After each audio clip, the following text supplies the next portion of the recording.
Hi, this is Mr. Shumway.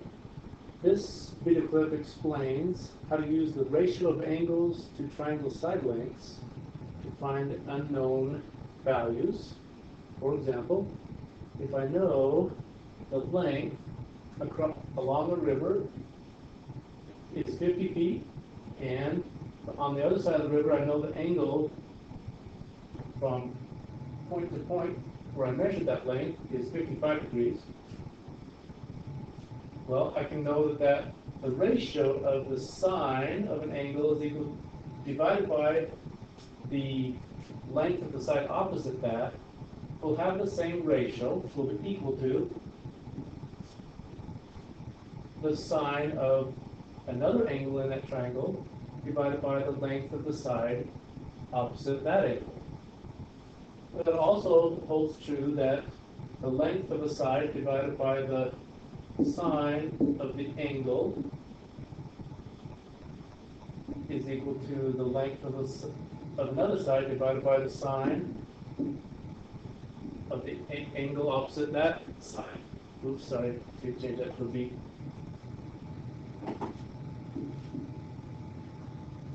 Just because the ratios are the same, I can flip them both over, and the ratios will still be equal in pairs like that. So the reason to write it like that is because we're going to solve for B in this case. So the sine, if I multiply both sides by the sine of B,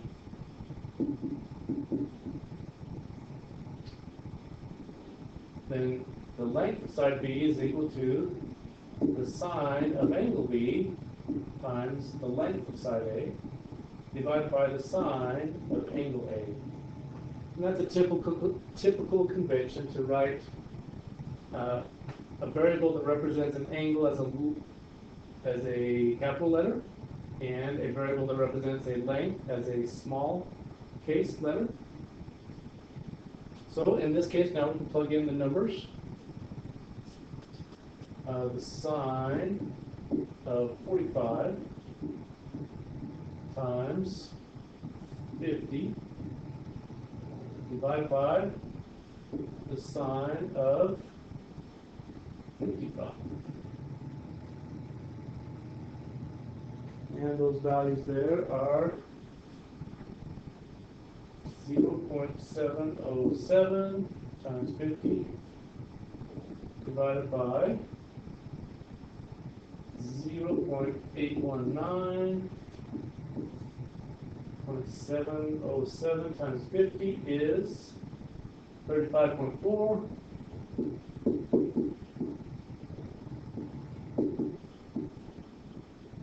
Oops, 819.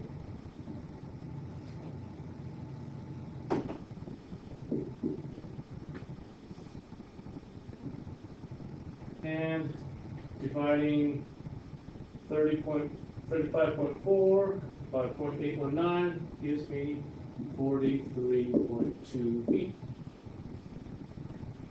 That makes sense. Let's put it back on this. This length here is 43.2 feet.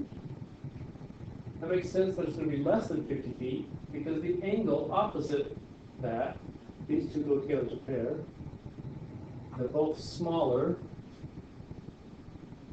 So 45 is less than 55, so 43 is less than 50.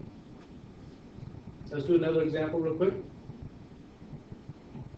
Let's flip those over. Let's do C over the sine of angle C.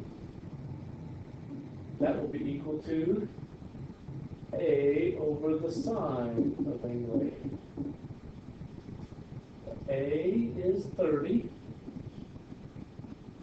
Well, we'll go ahead and solve before we plug in numbers, I guess.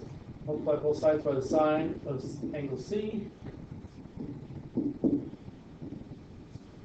So the sine of angle C times A, the length of side A, divided by the sine of angle A is equal to the length of side C. Now we plug in our numbers. Sine of angle C is 40, so the sine of 40 times A is 30. The sine of A, well, that's the sine of 60 degrees.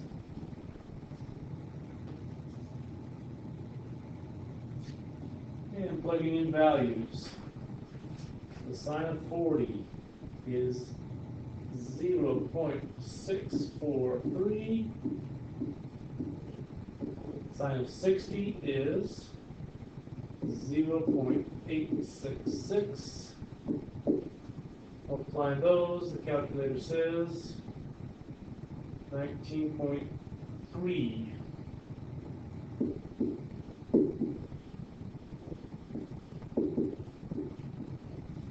And then I divide that by 0.866.